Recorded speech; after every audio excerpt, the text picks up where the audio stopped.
Hello everybody, welcome to the Comic Game Movie Show. My name is Deshaun, and today I'm here to talk about Dune. Now, me and Seth just made our review of Dune, and you saw our opinions. We didn't really want to spoil anything. We really didn't want to get into anything because, you know, the movie had just come out and whatnot. But right now, Dune is doing really good. It had an unexpectedly really strong opening weekend, which shocked me.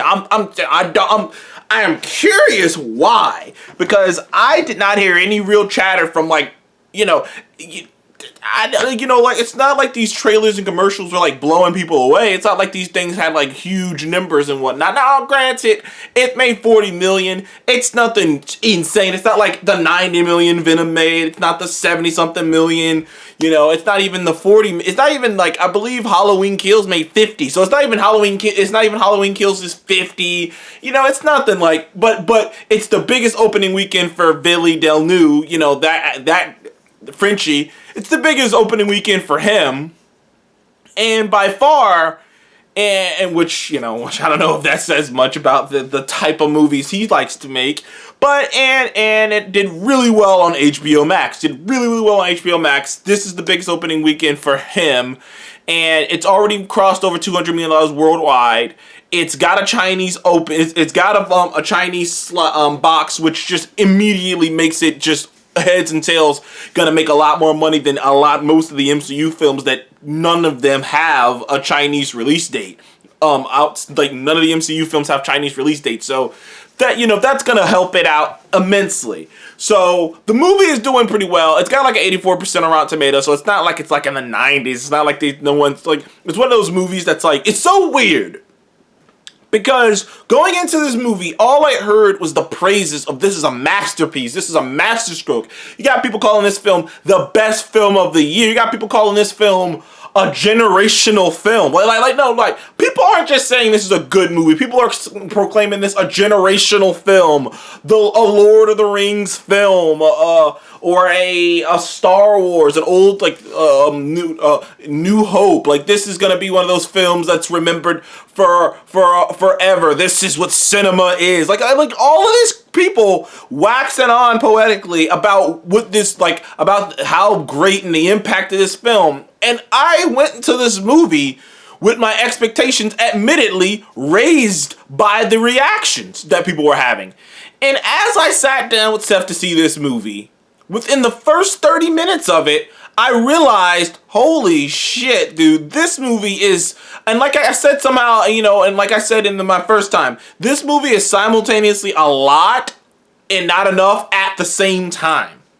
Because within the first 30 minutes, they are throwing everything at you. They are throwing the spice at you. They are throwing Arrakis and what's going on there at you. They're throwing the whole drama between the houses, and they don't even really give you a lot of information into that. They're throwing Paul having these visions. They're throwing his mom's doing his mom's a secret nun witch, and they're throwing all this. He's the chosen. He's the one, and there's a lot of shit they're throwing at you within the first 30 minutes, and you really don't have a moment to really sit back and really process any of this. At least as far as I'm concerned.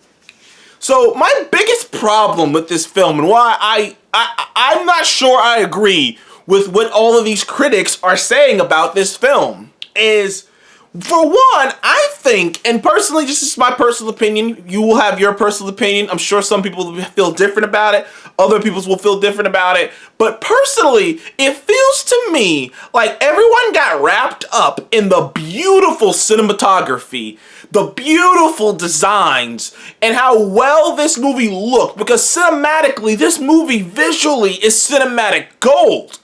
And the way it's directed is directed as if it's cinematic gold, as if it's something epic. It has this scale to it. It has this look to it. It has this awe-inspiring feel to it. But when you really look at the actual characters and you get right down to the story, there is, and I don't want to say this because there's so many people who've kind of come back at me, and they talk about the books, they talk about what the books influenced, and I gave this movie credit because I can't completely hate on this movie, because this movie did a lot of these ideas influential, like, traditional savior heroes, hero's journey stuff before other films did. But the fact of the matter is, this movie, the plot of this movie, it's been there, done that. I've already seen movies delve into political intrigue of the houses and stuff. I've seen that in the Star Wars. I've already seen the Paul character, the burdened. He's so burdened with the responsibility of the houses. But you don't know Paul as a person, which gets me to the entirety of my biggest problem with this film, is I don't like any of these characters. I like Jason Momoa's character, but but Jason Momoa is just Jason Momoa. He's not like doing some crazy different. He's just playing another version of Jason Momoa like he does in everything. There are actors who are like that. Samuel L. Jackson's like that. To a lesser extent, Denzel Washington tends to be like that a lot. So does Leonardo DiCaprio. And then you got actors who are just like fucking chameleons. You got like Daniel Day-Lewis who can just play Lincoln and then go play fucking Bill the Butcher. Like, there's not a lot of those around. There's not a lot of Daniel Day-Lewis's who can play Bill the Butcher and then play a soft-spoken Abraham Lincoln. You know what I mean? Most actors play like a different version of themselves. And that's all Momoa was doing, was just playing Momoa. It wasn't like he had a whole different demeanor than he usually does. In fact, he was the most talkative and high-energy person in the entire film. Which the entire film is just this dour kind of tone. Don't get me wrong, I love Oscar Isaac, but like there's nothing like I have been daring people all week to name a characteristic, especially about Paul. Name an actual characteristic. Don't talk to me about his whole burden. Don't talk to me about his struggles. Don't talk to me about any of that shit. Name an actual characteristic of him. Is he, I don't know, is he a jealous man? Is he, like, whatever. All Paul does is pout. And mope the entire film. Whine about what he wants, whine about his destiny, and maybe I'm not ready to do it, maybe I am I the one? And in the tail end, he just starts spouting off this shit where I don't know where this confidence came from. He starts spouting off these ideas that he has that he did not have before. He has this ability to see the future, essentially. That's literally his only reason he's still alive. And like I said, it's just, I'm walking through this film and I'm just like, I don't know any of these characters. I really don't. I just know like the most surface-based level things about them. And not to mention, the movie, there are long stretches of the movie where nothing is happening. Now, I will give them this, and this is probably why I don't think anyone notices that there are long stretches of this movie where nothing is happening, is because what's put on screen is so well designed and so well, shot and visually that you don't think about the fact that there is nothing happening for long stretches of time. And somehow the movie manages to not and it does this thing, and Dan Murrow actually made this comparison that the Lord of the Rings trilogy. I'm not the hugest Lord of the Rings guy, as Seth will tell you. But I felt like those movies did a good job of bookending each film. There's going to be a sequel, but the movies were still self-contained enough that if you just saw this movie, you would still see a complete story. Whereas Dune Part 1, it is nothing like that. Now, granted, they just greenlit Part 2, and they greenlit it to come out in 2023, but still, when you go into this movie, it's just called Dune. It's not being pushed as Dune Part 1. It's just being pushed as Dune. And when you go into this movie not knowing there's going to be a Part 2, it's jarring how the movie ends, because the movie just ends, and this is a movie that is it's like watching a TV show, and it's like the entire show is designed. And when you're watching a TV show, the TV show is designed differently than a movie. A movie is designed to close off loose ends, or at least the loose ends that are key to this film, and close it. But a TV show is a long form TV show is designed to these threads are obviously going to be picked up on, so we can just keep it going. But when you don't know that, and you're watching this film, it just ends. And there are so many things that they mention that they make a big deal out of that you never get any resolution on. You never find out anything about it. Zendaya's in about 10 minutes of this film, and she's throughout all the promotions for it, and she really doesn't do too much. I'm just, like, I'm baffled. Like, honestly, I'm thinking about this, and obviously, and this is me, this ain't a Marvel thing or a DC thing, it's just Dune. But I am baffled by the response to this film. It honestly, watching this film, all of a sudden I started feeling that Anakin Skywalker quote just go through my mind about sand being rough and coarse and gets everywhere. Because by the time the movie had ended, I had got tired of staring at the desert. I had got tired of staring at the desert. I still don't think it makes a lick of fucking sense that hundreds of thousands of years, or maybe it's just hundreds of years.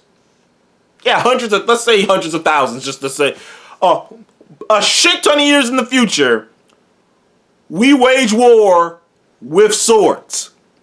What? You can ask Seth. The entire time I'm watching this film, and granted, once again, I don't want to hold it against it, because it is in the book, but then, that means I think the book is stupid. Because that doesn't make any fucking sense that like shit ton of years in the future, we figured out space travel. We figured out all this crazy shit. We have no guns, and our soldiers fight with swords. I was like, what? What? What the kind of bullshit? Where are the guns? And then the sand people got guns. I'm like, the sand people got guns, but the regular fucking troops don't have guns? And I still thought it was pretty stupid for House Atreus to even go to that planet knowing that they were going to get fucked in the first place. So now I have problems with the book. See, now I have problems with the book, which, by the way, I got the book. I could not finish the book. I got the book months ago, before the film had even came out, because Seth had suggested to me, he said this is one of the most influential science fiction books of all time. The movie's going to come out. You should try reading the book. Bought the book, got the book, and I got about to like chapter 3, and I just couldn't take it anymore. It was just such a dry read. Not saying that what I was reading was bad, but it was just so, there was no oomph to this. There was no juice to it. It was like a fucking school teacher reading you a book. It was like this old, riggedy, just like smoker's voice school teacher reading you a book. And like, I'm like, there's nothing in here interesting enough to keep my attention. But here in my mind, I'm thinking, well, maybe that's just a book. That's just a book. The film will have a little bit more upbeat, but no, it is an accurate adaptation. And if you are a fan of the book, you are gonna love this film. But as for me, I wasn't a massive fan of the book. And it was an exact adaptation of the book, so I wasn't really that big of a fan of this.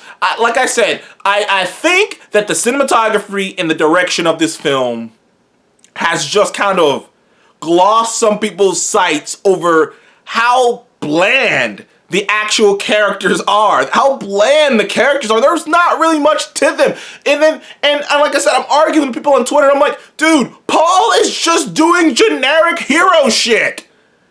Like, it's just like when people tell me a characteristic about Paul without telling me, oh, wait until the second movie, because that's the other argument is wait until the second movie. Wait until the second movie. I gotta wait 4 or 3 years just to understand who this dude is. I wasn't the biggest fan of Lord of the Rings, but at least in the first movie, I got an understanding of who Frodo was. I got to see him in his environment. I got to see him with his friends. I got a good understanding of his humor, his sensibility, his honor, how much he loved his grandfather, how much he loved his friends. I got to understand him as a person before we went on this journey. But you don't really know Paul as a person. It's just all plot. There is no time to really get to know these characters because shit's just going down. Shit's just happening. And like I said, I'm not the biggest fan of this movie. I just really want to make this video because, there are not a lot of people who agree with me on this one. Like, other than some of the people who comment in my comment section who do agree with me. But I just wanted to get this across right now, just up top. Like, I do not see what others see in this film. It's a beautiful, soulless movie. It is a beautiful, hollow film. And I'm not quite sure what everyone else is seeing. I'm not sure if everyone else is self-projecting. I don't know what the fuck's going on with this film, but I don't see it. Anyways, thank you guys for joining the Comic Game Movie Show. Please leave a like, subscribe, and I'll see you in the next one.